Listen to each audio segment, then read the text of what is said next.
Salam à toutes et tous, et on continue cette série de vidéos sur les noms divins.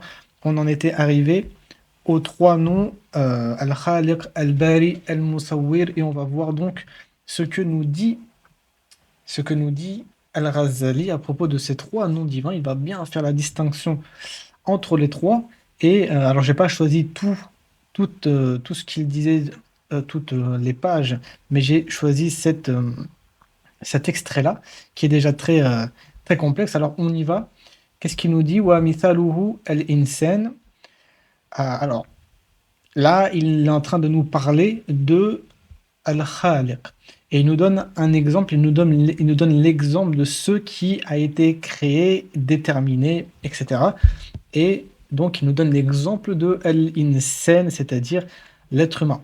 Wa huwa ahadu makhluqatihi. Il est un de ces créatures. وهو محتاج في وجوده أولا إلى أن يقدر ما منه وجوده فإنه جسم مخصوص فلا بد منه. Ok, on va se calmer là tout de suite. Huwa, l'être humain, huwa muhtaj, c'est-à-dire qu'il a besoin.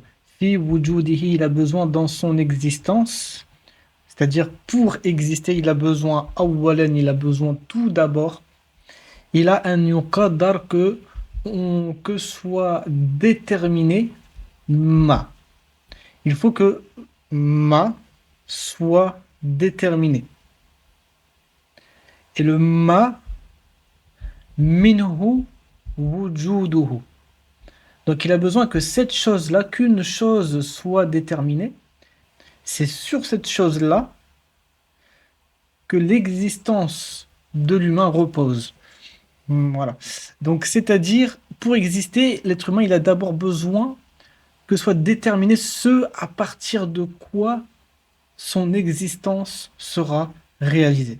Donc, en fait, l'être humain, il a besoin de deux choses pour être. Il a besoin d'un socle, il a besoin d'une enveloppe, et après, il a besoin d'une existence. Et à partir de là, il est. فإنه جسم. Et cette chose-là élémentaire, c'est quoi? C'est un corps. Marsous, qui est spécifique. فلا بد من الجسم أولا. Donc il faut absolument un jism, un corps, أولا, c'est-à-dire en tout premier, حتى يتخصص حتى يخصص بالصفات. L'être humain a besoin avant tout d'un corps jusqu'à ce que lui soient associés spécifiquement des caractéristiques, des sifat. Et là, il donne un exemple, par exemple, yahtaj, donc comme al-banna, c'est-à-dire comme le bâtisseur a besoin de alat, il a besoin d'outils, hatta yabni, pour qu'il puisse bâtir. Il a besoin d'outils pour pouvoir bâtir.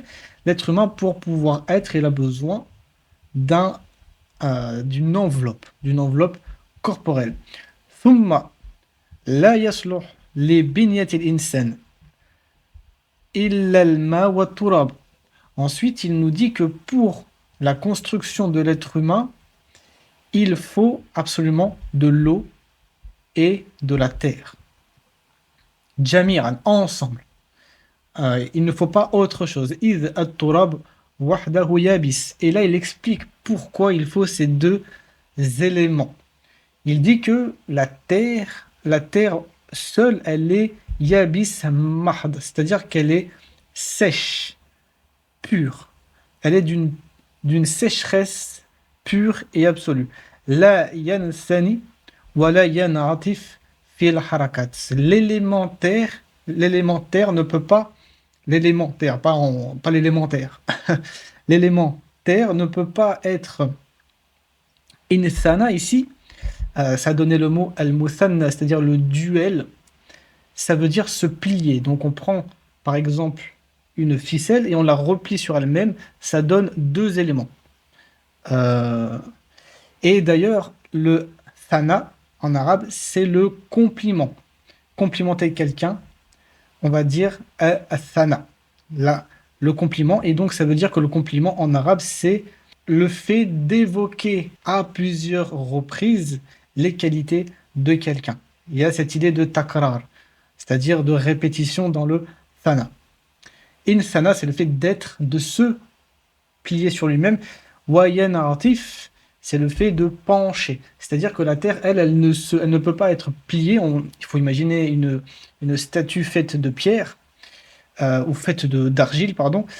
Elle ne peut pas se replier sur elle-même et elle ne peut pas pencher. Elle est solide. C'est l'élément solide. Walma wahdahu rutbun mahdun. L'eau, elle est quoi? Elle est l'inverse. Elle est l'humidité parfaite, absolue. Yatamasak, c'est-à-dire qu'elle ne peut pas être contenue. Wala yantasib, c'est-à-dire qu'elle ne peut pas tenir droite. Dans le verbe là, intasaba, il y a un nosb. Quelque chose qui est mansoub, c'est quelque chose qui est tenu droit. Et en grammaire, ce qui est nosb, c'est ce qui se termine par une fatha. Et donc, cette voyelle toute droite, comme ça, qui se tient au-dessus de la lettre. Donc, l'eau, on ne peut pas la faire tenir droit comme un élément solide. Bal yanbasit. Mais, au contraire, l'eau, elle s'étale. Ça a donné le terme de bisart. Bisart, c'est le tapis qu'on libère comme ça et qui se déroule, qui s'étale devant nous. Donc l'eau, non, l'eau, elle est fuyante. Fala Bouddha en yamtazij arrutb bilyabis. C'est-à-dire qu'il faut, pour faire l'être humain, que se mélange le sec et l'humide. Hatta ya'tadil wa yu'abar anhu bittin. Jusqu'à ce que tout trouve son équilibre. Et atadala, trouver son équilibre. Ça vient de l'adl, la justesse. Wa yu'abar anhu tin. Bittin. Donc on dit au sujet de ce mélange-là, on l'appelle at-tin. Donc at-tin, c'est le mélange entre l'eau et la terre, entre donc l'humide et le sec. ثم لابد من حرارة طابعة. Puis il faut ensuite, après avoir fait ce mélange, il faut une chaleur qui cuit. Il faut cuire ce mélange. حتى يستحكم مزج الماء بالتراب, jusqu'à ce que le tout, donc c'est ce mélange de l'eau et de la terre, jusqu'à ce que ce mélange se stabilise, ولا ينفصل, et qu'il ne se détache plus. فلا يتخلق الإنسان من الطين المحض.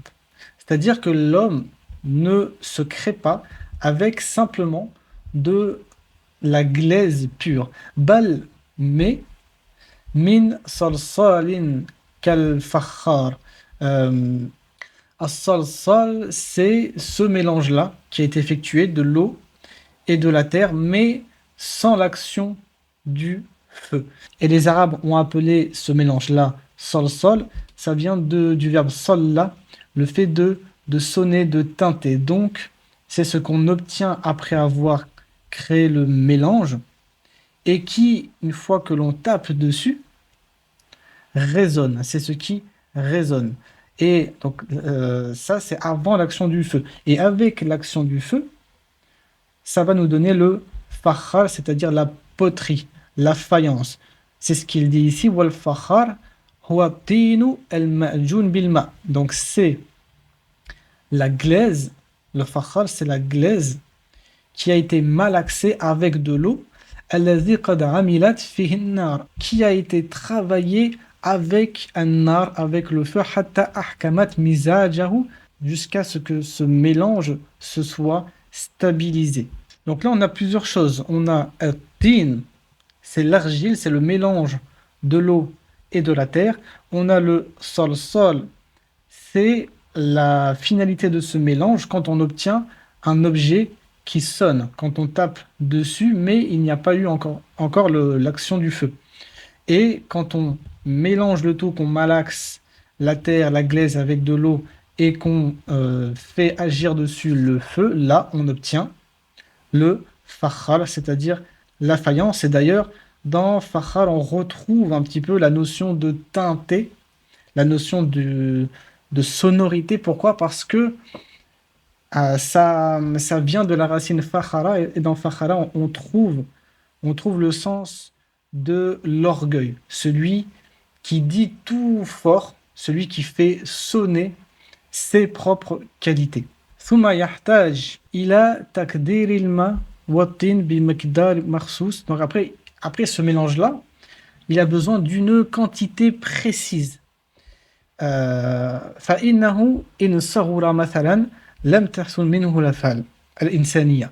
Parce que si la quantité elle n'est pas suffisante, elle est trop petite, alors euh, bien ce qu'on va obtenir à la fin ne pourra pas accomplir les actes humains.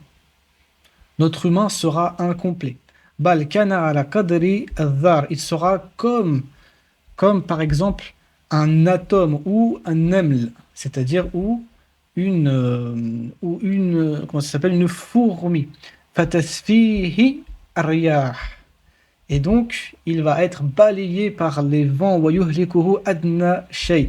Et la plus petite des choses aura raison de lui et le tuera.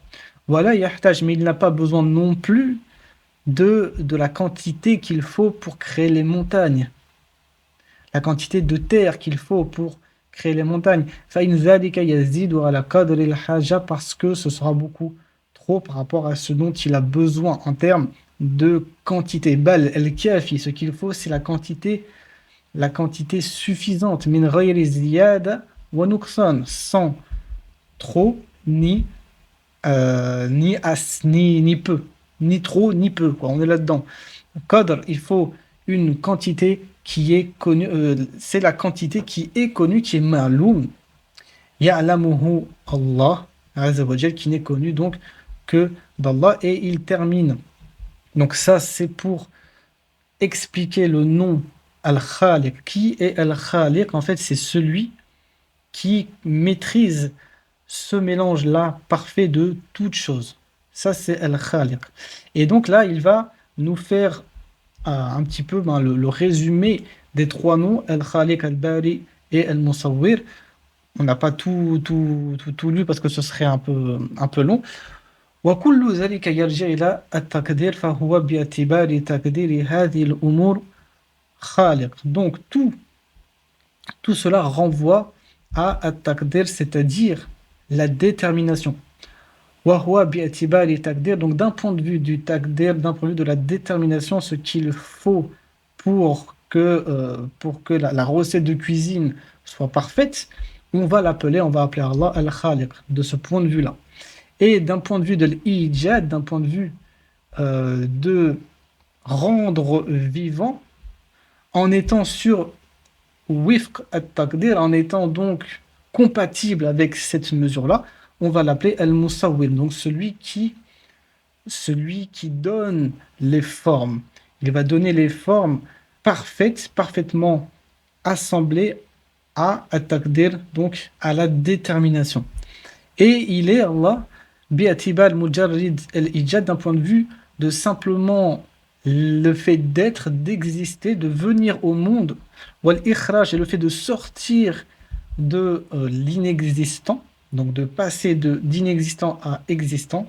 Là, on appelle Allah al-Bari.